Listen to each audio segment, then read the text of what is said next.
Hi there. Today's single malt review is something a little bit different. This is not a review as such, but more just us trying something a bit off of our usual beaten track. Yes, it's the end of the day for us on our sort of shooting day, and we've done all the proper whiskies, we've worked hard, and now I thought we'd just have something just for the sheer hell of it. It's a bottle of sake from Japan, which we thought we would dive in and just sort of share our thoughts on, because I think, like a great many people, sake is not something that we have had any great experience with. It's not something you encounter a great I've had the deal. occasional sake with a Japanese meal at some of our local restaurants.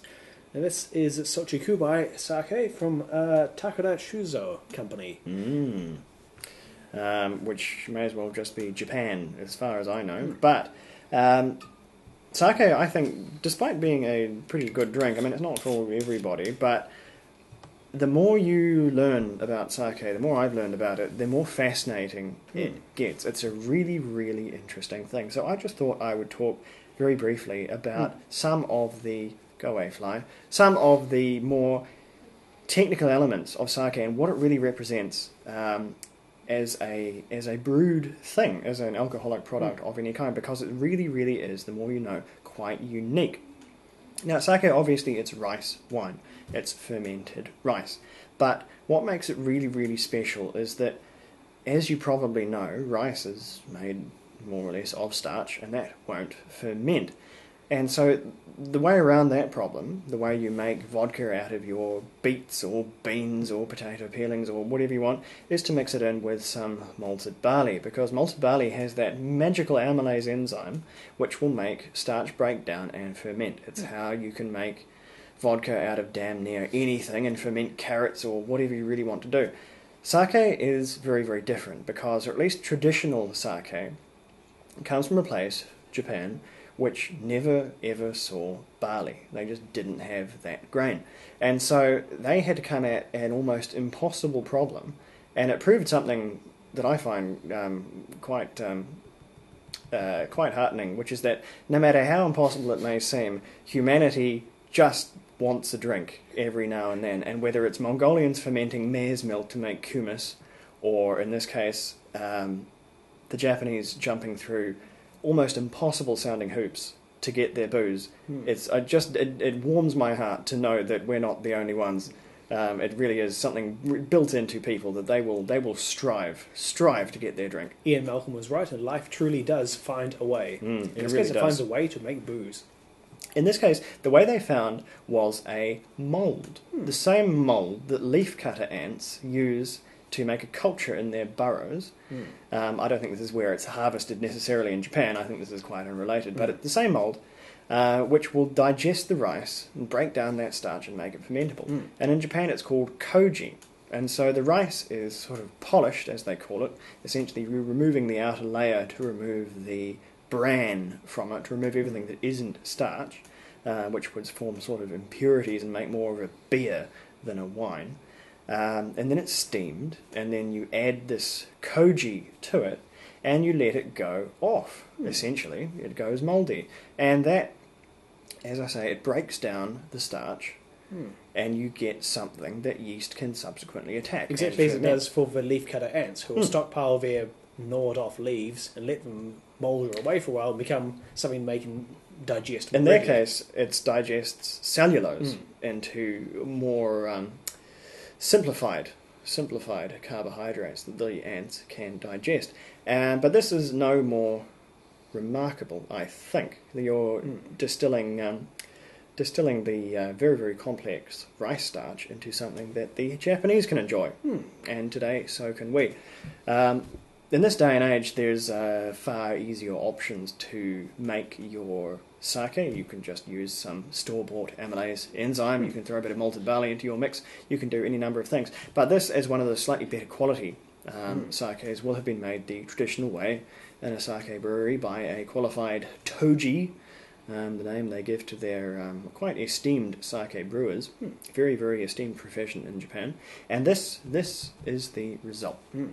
Now, oftentimes sake is associated with being drunk hot, and in part I understand that's a bit of a myth, and partly can be blamed on James Bond in the 1960, I believe, 8 flick, you only live twice. Sake will be served warm oftentimes. I've had warm sake with a meal before. It's a great accompaniment to Japanese fare.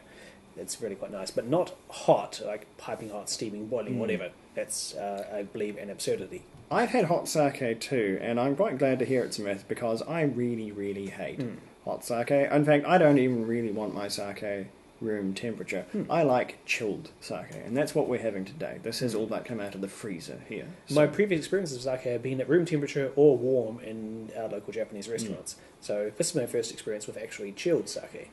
So, as you might expect from something completely clear, chilled, and not that complex to begin with, there is really very little nose. There's just this little hint of... Interesting milky or malty flavor. Maltiness, weird enough, for something that involves no malt. No malt. Maltiness Yeah, exactly. is something I always get from sake. There's a little maltiness, there's just a little sparkle of fruitiness, Yeah. and that's really all you can say about what is a very, very subdued nose. It's very, very clean and quite ethereal in terms of what it smells like. So we will just have to try the palate. As you can't see from here in these China cups, but it's very, very clear.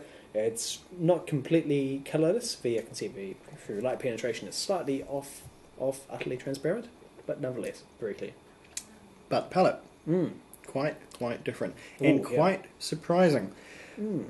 My experience with sake, admittedly, is not great, but I usually taste it. Someone will pull a bottle out that they've opened years ago, and they think it's a spirit because it looks a little bit like it, and so it'll be old, tired, flat, gone. This is nice and fresh. I opened this one last night, so this one is tasting as it should, and the difference is remarkable. It is quite intriguing. It is so remarkably crisp and clean, but also very, very malty as well. Initially you get a sort of a very crisp sort of sharp, almost clean, refreshing sensation on the front of the palate with just the slightest skerrick of alcohol. It's 15%, so it's just strong enough to have a flavour profile that alcohol can manifest in. Things really have to be 15 to 18% before you can really taste alcohol as a note, depending on what you're tasting. This one has it just there, and it is quite refreshing. But as soon as you're onto the mid palate, it really is, again, remarkably malty and then remarkably fruity. There is a slight tang, which is slightly vinegary, probably because of my association with the sake vinegar, which is used along with sweetenings in most sushi. A touch of vinegar, but not in a bad way. There's a lot of fruit, and it's remarkably... There is an umami character in there, and it exists there like almost no other thing in the world, and it's a really distinct taste. It's cool, sweet, but also savoury. It brings to mind mirin. If you do a lot of Japanese cooking, like I am prone to doing, and if you've handled and taste mirin, it's something that is sweet and savoury at the same time, and it's quite odd. What is mirin? Mirin is actually very closely related to sake. Mirin is the rice sugar unfermented. So if you imagine some I don't know, sweet malty extract or maybe unfermented grape juice, it's to that. It's the rice starch that has been broken down and formed into a liquid extract, but not fermented. So it's sort of one of the I don't know, predecessors, I suppose, or precursors, I should say, to sake. There's one of the flavours I'm getting here is from, have you ever had pickled fruit?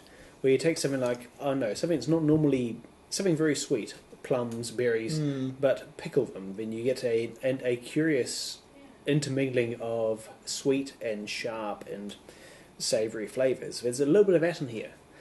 If you had, for instance, the Korean fruit wine, some of those, like the plum wine, which oftentimes in the West has a plum in the bottle. Soju, I think. Soju is rice spirit. It's a bit like distilled sake. But the other stuff, the fruit wines, are a different beast altogether and have some, quite to our palates at least, quite startlingly almost confrontational flavours. Or even like you might have used in cooking occasionally, pickled mandarins and so forth, where you get this clash of the sweet and pickle flavours. Interesting. There's a I little don't bit think in I don't think I've encountered these pickled fruits myself. I'll have to keep my eye open. But as much as I can say about this, I can say I really, really kind of enjoy it. It's a very, very different thing, as you might expect, given its origins. But it really is surprisingly refreshing. As we've been saying in the past few videos, because this has all been in the same shoot, it's an awfully hot day today, and this is, just to sort of finish off our filming, this is really, really good. It's crisp, it's fresh, it's refreshing, and it is... It's sort of a clean, palate-cleansing flavour. There's a distinct... It's not just that it washes over your tongue when it's gone. No, it lingers. There's a good finish to it. But it also, at the same time, leaves your mouth feeling kind of refreshed and clean. So, I don't know if we want to go into any more exhaustive detail about sake. I just thought, since we had it there, we would give it a try, and at the very least, I can recommend that other people do so as well. It isn't unavailable. You can find it here and there. If you have a specialist around, then you can certainly get better than normal sake. But I think if you simply go for something that appears to be, or slightly higher quality than normal, there are a lot of cheap sakes out there, and they taste pretty cheap. You have to put a little bit down if you want a good one, but you don't have to go crazy either. Aim for something fairly middle of the road, and I think you'll be, as I was, fairly surprised by this one. I think it's really, really quite good stuff, and really, really different as well. For people that, at least we try to be quite diverse in the things that we taste, sake really, really is something that there is no analogue for. Not without really getting down in the weeds with sort of other Asian rice wines, which I have tried and bounced off at light speed. Goodness, if there's an April Fool's episode coming up, it will be unrefined rice wine. What an experience that was. Oof. Anyway, this was sake, and it is from the Shochikubai sake. Which is from sake. yes, to recheck my notes. Takura Shuzo is the manufacturer. Where that is, goodness knows, somewhere in Japan. At any rate, this was just a little bit of bonus from the Single Malt review. No score with this one. It would have been absolutely nothing because... Have we not qualified or experienced enough in sake tasting? The day that we have more sake reviews to line this up with is probably some way off. So never mind. Thank you for watching anyway. I hope that was slightly useful. I hope you learned a little bit about sake as we did along the way. I can guarantee you, though, that there is a lot more to learn. If you want to go all the way down the sake hole, you can spend a lot of time on the internet learning about it, as I did, and I think it's really, really fascinating stuff. So I do recommend it. It's something very, very different in the world of drinks.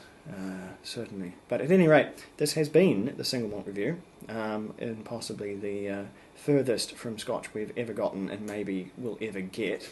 So thank you very much for sticking with us. Sandra. Hi.